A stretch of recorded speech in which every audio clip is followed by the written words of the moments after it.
Welcome to episode 2 of GVK vs GXK. I am Sebastian Mammoth, and as you can see by the thumbnail and the title, our second battle will be Godzilla with Radio Tower versus Godzilla with Heat Ray 2. I really like both of them, but we're going to see which one wins once and for all. So before we get started, let's take a little recap on how I got these figures first. So this was actually my last Wave 1 toy, because I finally completed the GVK Wave 1 set, and I had to continue on with completing Wave 2. And if you all recall, last year I got this one alongside the other GXK toys, and I figured that this would actually work well for this one. And honestly, this one is one of my favorites out of all of them, including the Evolved Godzilla, which is our winner from last time, which here he is, right here, if you all want to see him. But yeah, so you know the ishkabibble. Let's get started with our little battles. Let's see who has the best paint, best articulation, and gimmicks and accessories. So let's do it. So just like last time, like I said, you may notice that they do not have their boxes either. Like I said before, I threw his away. His is in storage, and I don't intend on throwing it away. Or, well, at least until Supernova comes out. I don't really know. I'll figure it out. But anyway, here are some photos of their packages, which, as you can see, both Radio Tower and Heat Ray Goji have the same things as the first two Godzilla figures. All the Monsterverse, GVK and GXK, and Godzilla and Kong standing and roaring on Heat Ray Goji's box. The left side, the other one side has GXK and GVK on it. The other side will tell you what it is.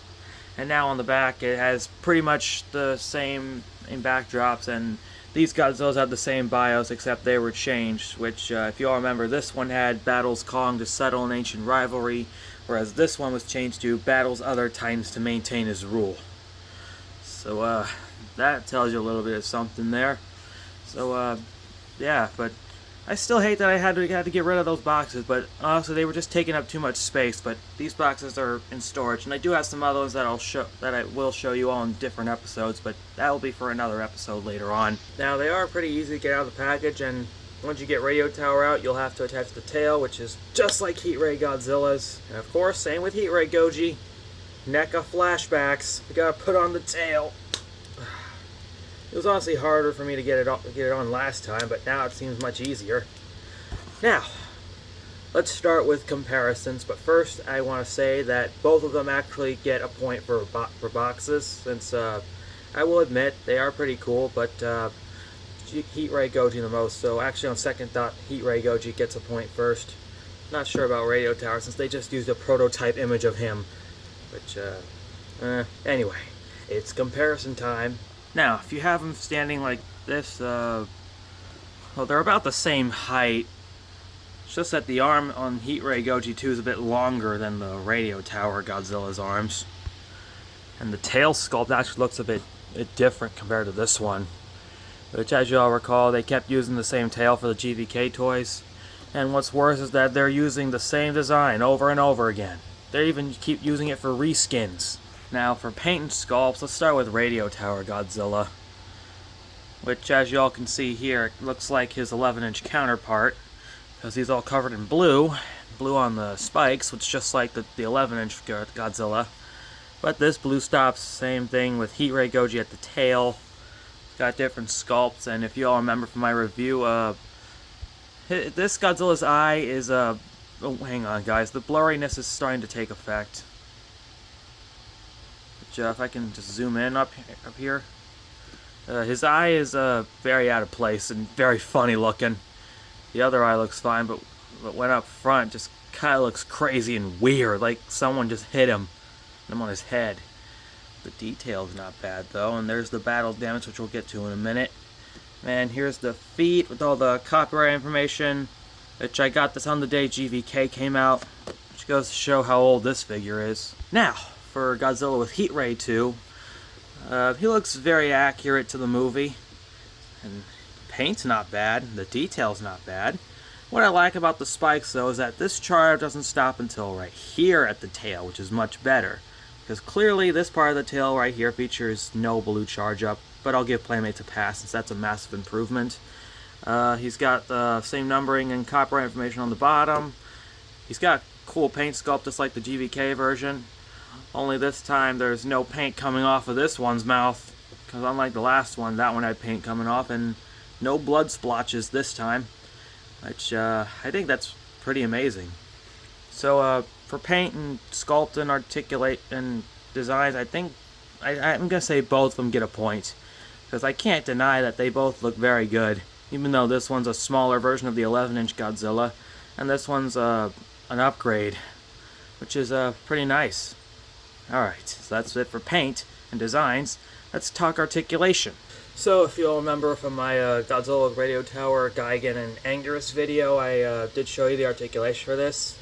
The articulations of the jaw, head, and neck, which is surprisingly good. The arms, the legs, not the feet, and tail. Which, good news, this one's not squeaky unlike the last one, which I apologize for if anyone was very frightened by the squeaking noises. I was pretty frightened too.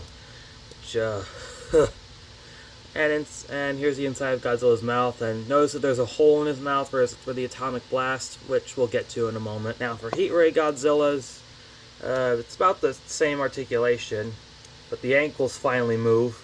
Look at that, total upgrade from Playmates. And the tail can move 360 inside to side with clicks instead of squeaking noises, which I find that quite satisfying. And I really can't deny it. This is actually a good send-off figure, whereas this one was just reskin and repaint. But again, I'm going to give him a pass. But now for articulations. Let's see. I'm going to have to give Heat Ray Godzilla 2 a point, because he's got upgraded articulation at the ankles, and that looks much better. But compared to this one, they just trick you into thinking there's an ankle joint, but really there isn't. Which, please be advised, do not attempt to rotate these ankles, because this could break the figure. Like I said in the last episode, you pay it, you break it, you pay for it, and pay the price. Anyway, now we can move on to accessories and gimmicks. Now, here are their accessories, which you all remember. Godzilla comes with a radio tower, and this one comes with a brand new Heat Ray. So here's the radio tower. I kept it for same as the this Godzilla, but it had seen better days. For one thing, this thing snapped in half, so I had to use super glue to put it back together. And it is flexible rubber. And back in 2020, they did show this, but no one knew what the purpose was. Many of us thought Godzilla was going to use it as a weapon, and maybe use it for to absorb electricity, plotline to the Orca, which those are all lies, as this radio tower never made it into the film. What's even cool is that Godzilla can actually hold the radio tower in his hand and use it as a weapon towards other kaijus. Now for Heat Ray Godzilla 2's accessory, they did give us a brand new Heat Ray, which is actually a translucent color. You can even put it in his mouth at ease, because since there's a hole inside of it. Just look at that. This looks much better compared to the one that Playmates is using all over again. And just like the last two Godzillas, the Heat Ray is compatible across the line, so you can transfer this Atomic Blast accessory from Heat Ray Godzilla into Radio Tower Godzilla 2. As far as I like the Radio Tower, the new Heat Ray wins hands down. So Heat Ray Goji gets another point. It looks much better compared to this radio tower that never made it into the film. Now for their gimmick, it's the battle damage reveal feature, which is both on Godzilla's chest, which as you can see here, this one's a bit hollow and this one looks a bit lighter, and this was the send-off figure to battle damage reveal features, because as you know, GXK decided to stop doing that and use this figure as the last one. But for GVK, they gave us tons of battle damage toys, which you will see in this one, with Heat Ray Godzilla and Radio Tower Godzilla being the two of them. And be aware that when you get Heat Ray Godzilla 2, his battle damage feature is going to be upside down instead of right side up, so you'll have to be careful when you check it out, because that's what I saw when I first got him. His battle damage feature was upside down, and I don't even know why they did that. They also did it for the Supercharged Godzilla, and again, I don't even know why they just put it upside down instead of right side up. I'm not a Playmates technician or anything, But if I had to give one of these toys a point, I think both of them get a point for battle damage feature, since I like both of them. Even though Playmates decided to stop doing that. I kind of wish they did it for like Mothra or even Scar King, which I don't know how that would work, because I can see why they couldn't do that. Oh, what's also cool is that Godzilla with Heat Ray 2 can also grasp the radio tower in his hand, so you can insert that piece from Radio Tower Godzilla onto this one too. Same with any other Godzillas you have. Now it's time to move on to the battle, which this will be crazy since we have two Godzillas in the same design. But I'm not sure who's gonna win. I'm not sure who's gonna lose, and I'm not sure if this will be a tie. But let's get on to the battle and see what happens. Alright, so as you guys can see here, the fight will be on the floor just like last time. Which, you know something, I was kind of getting used to that battle. But, anyway, let's have this battle begin. In 3, 2, 1, fight!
This looks like the two made peace, and it's a draw.